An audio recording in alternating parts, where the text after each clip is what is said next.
Hey everyone, welcome to our new weekly moment.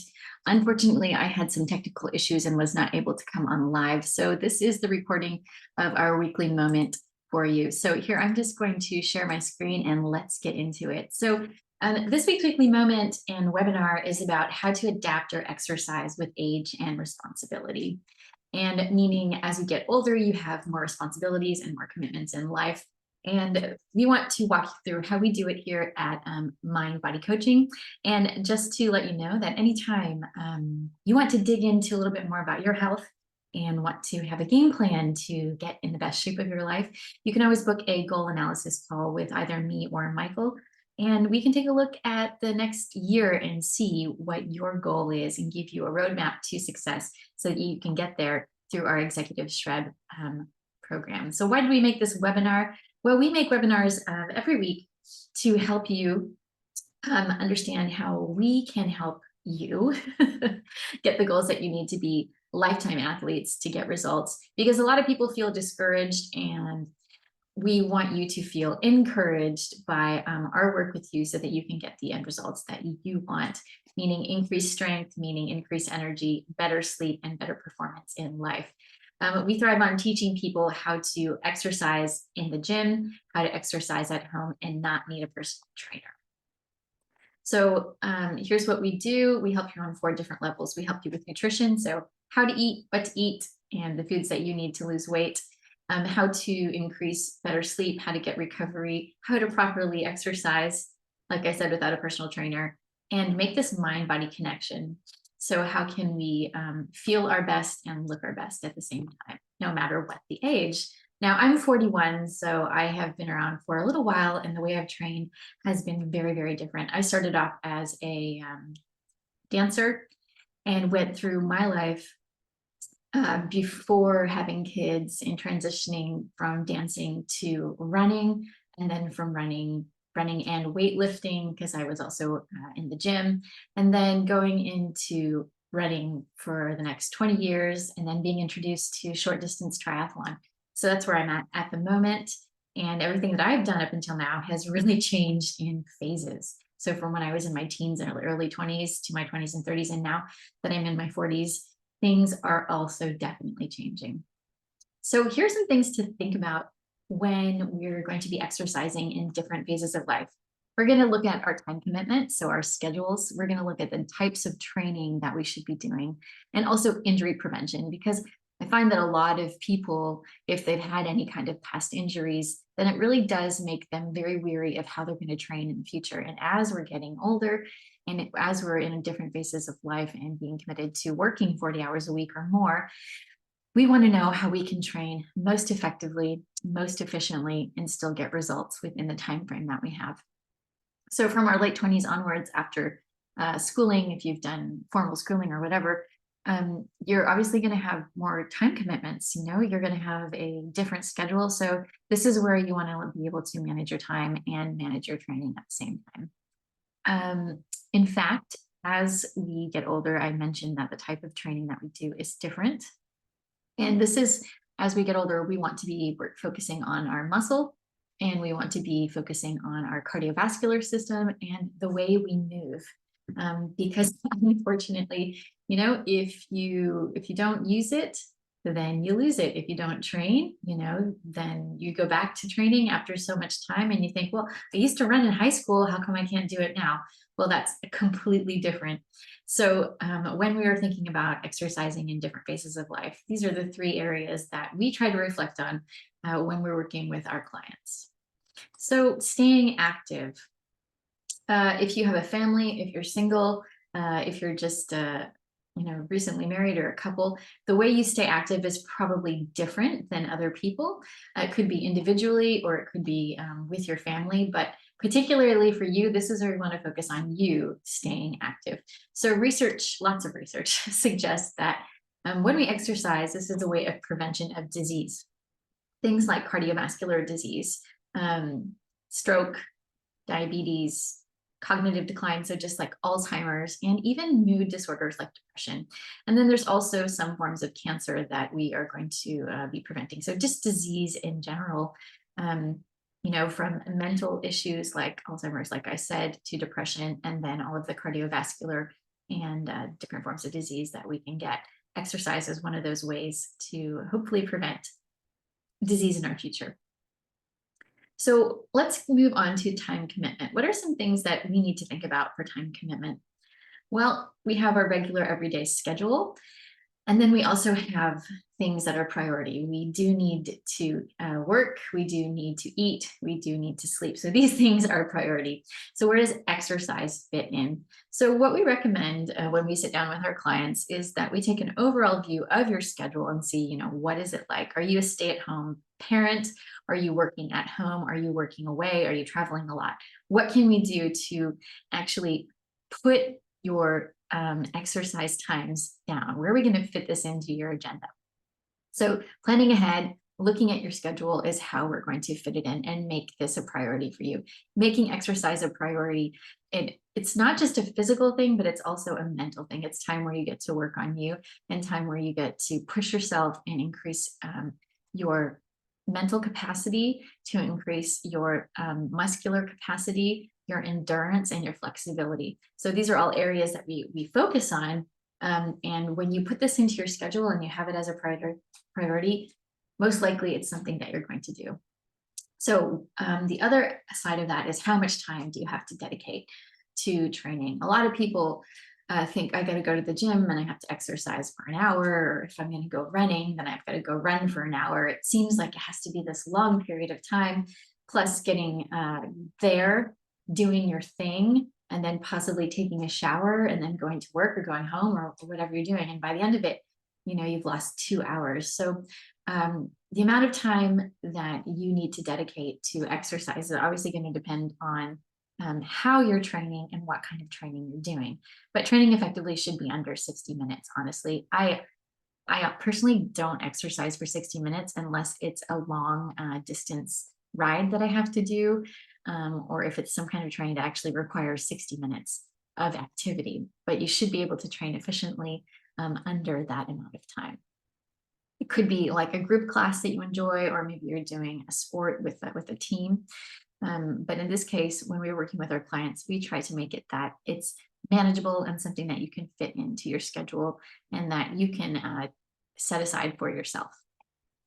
So we looked at time commitment. Now with time commitment, general recommendations of exercise is about 150 minutes a week. And that is a minimum recommendation for people to be moving.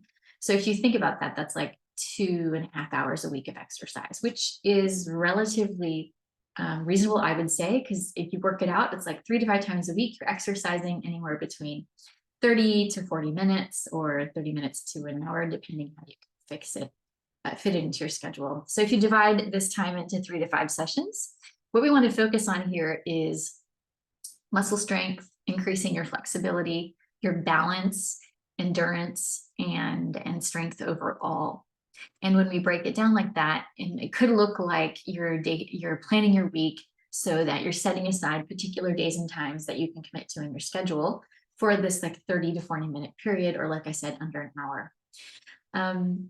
Everyone should have at least 30 minutes a day to dedicate to themselves. And I'm not just talking about the part of the time where you're sitting in front of the TV or scrolling on your phone or anything like that. I'm talking about the time where you can dedicate to building your body, preserving your body so that you can actually do the work that you need to do. So I am a firm believer that you need to have 30 minutes a day, 3 to 5 times a week, to focus on your physical strength, which is also going to increase your mental capacity and what you can give to your job, your family, and your friends. So here, let's go on to the types of training that we like to encourage our clients to do and how we structure workouts for them too. So we focus on strength, flexibility, endurance, and balance. And I would say that they all are connected to one another. If you have strength, then you'll be able to have hopefully good balance. If you have strength, then you will hopefully be able to have more endurance. And with all of these things, you need to be able to move. So we have to increase flexibility too. So with strength training, we're talking about things like weightlifting, body weight training, resistance bands, or even just, like I said, working out at home using some of these objects, kettlebells, that. So we're working on muscle building because it's very crucial. As you increase in age, there is something that is natural muscle loss, and we don't want this to happen to you. So with the right nutrition and with focusing on particular big muscle groups, then we're going to teach you how to increase your muscle mass.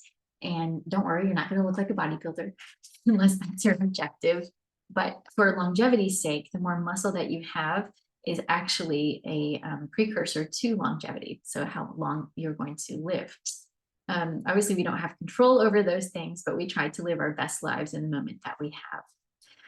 When it comes to endurance, this part of exercise, it reflects on stamina and your cardiovascular health. A lot of times, I remember when I was pregnant, I found it really tiring and difficult to walk up the stairs. And that was very, very frustrating, carrying my supermarket shopping up the stairs, super pregnant. I was just like, oh, this is really tiring. Well, it's because I also had extra weight on me. And so what we're trying to do here is help you increase your heart rate variability, that you're able to increase your heart rate rapidly, and that you're able to come back to recovery quite rapidly too. And the kinds of things that you could be doing could be group sports, could be running, boxing, cross training, HIIT exercises like interval training, jumping rope. Michael is a big proponent of jumping rope, so that could be something else to get your endurance up. And then we look at flexibility and balance. Balance will also happen during your strength training. And flexibility is something that we do as part of your recovery and injury prevention. So that could be stretching before and after your workouts. That could be practices like yoga or Pilates, so that we're working on strength and conditioning. So these are the 4 areas that we like to focus on. And obviously we will adapt them to you and give you a challenge so that you can take your physical capacity to a new level. Let's look at the next thing that I mentioned as part of adapting your training as you age: injury prevention. So we've got 3 areas. We've got recovery, we've got stretching, and we've got form and technique. One thing that we pride ourselves in at Mind Body Coaching is making sure that you have enough rest time, because first of all, sleep is one of the most important things of everything. If you don't get good sleep, then obviously your recovery is not going to be good. And then your performance the next day and your focus and your mental cognition, all that stuff is going to be completely off. And we don't want that for you. So with recovery, what we're looking at here is preventing injury around your workouts. Some of us have past injuries, but if you work out in a particular way with good form and technique, then hopefully you will be able to avoid injuries. And we use forms of active recovery. It could be just like going for a walk. It could be stretching, like I said, or even meditation and these types of practices to help calm our nervous systems and to get the best recovery for our joints and for our muscles after having a hard workout. So stretching practices, like I mentioned, are something that will happen pre and post workout to obviously increase your flexibility, to reduce pain after exercise. If you've been working muscles you haven't worked in a long time, and again, to prevent injury. We also like to look at your form and your technique. When you have proper form and proper technique when you are exercising, this is really important because it not only does it enhance your balance, but it also enhances the stability on your joints when you're doing certain movements. So this is one of the other areas that we focus on for injury prevention when it comes to exercise. And these are all things that we should be consciously looking at as we're getting older. When we're younger, we just go out and do it, don't really think about it. Kind of seems more effortless or not as painful. But as you are changing your focus in life and you are looking to train a different way, these are some of the areas that we really do need to focus on. So lastly, let's look at how adapting your training helps you. One thing that I didn't mention was that, especially for women, as you're getting older, you're actually decreasing bone density. And so the fact that you can actually get something like osteoporosis or bone injuries or joint injuries increases.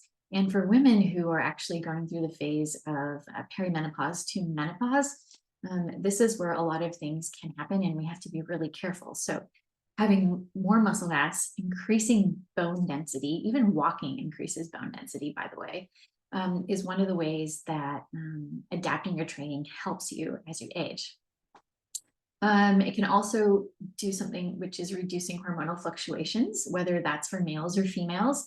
And I'm not just talking about women going through menopause. I'm also talking about your appetite and your hunger and your satiety. So all of these things like your blood sugars, that's another way that adapting your training can help.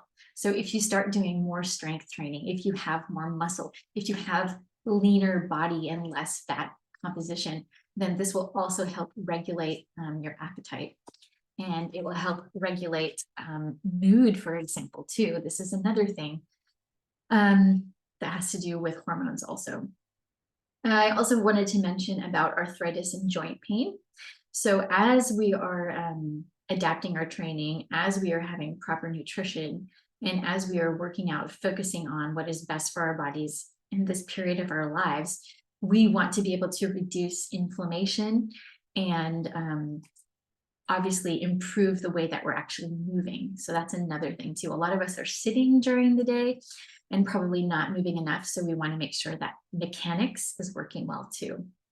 Another thing that adapting your training helps with is sleep. A lot of times after you exercise, you might feel like completely exhausted, or you might feel go, go, go. So we have to make sure that you're getting the right amount of training so that you're not completely fatigued. But one thing I can tell you, the more you move and the more energy that you are exhausting during the day, that it will help you get to sleep better and quicker. And then just the last thing that has to do with the connection with the hormones is stabilizing your mood. So depression and anxiety are something that nowadays a lot of us are facing and dealing with, but exercise is definitely one of those areas where we can help and improve states of depression or states of anxiety, because it does reduce the nervous system's communication and will help you be able to just feel happier. So this is the last part of our webinar for today about adapting your workouts as you are aging or in different phases of life. So just to recap really quickly, we're going to go just back up here. Remember that we always look at your time commitment. We focus on types of training depending on you and your schedule and your goals, and injury prevention, making sure that we hit these 3 areas so that everything will be effective and efficient and that you will get results. So I'm going to just take you back here. Don't forget that we can take you onto this goal analysis call. We are available to chat to you about your future and your health with our Executive Shred program. And if you just want to scan this QR code, you can book a call with us right away. Thanks so much for your time, everyone. And I'm so sorry that yesterday I had problems with my tech. Hope that you have a great day.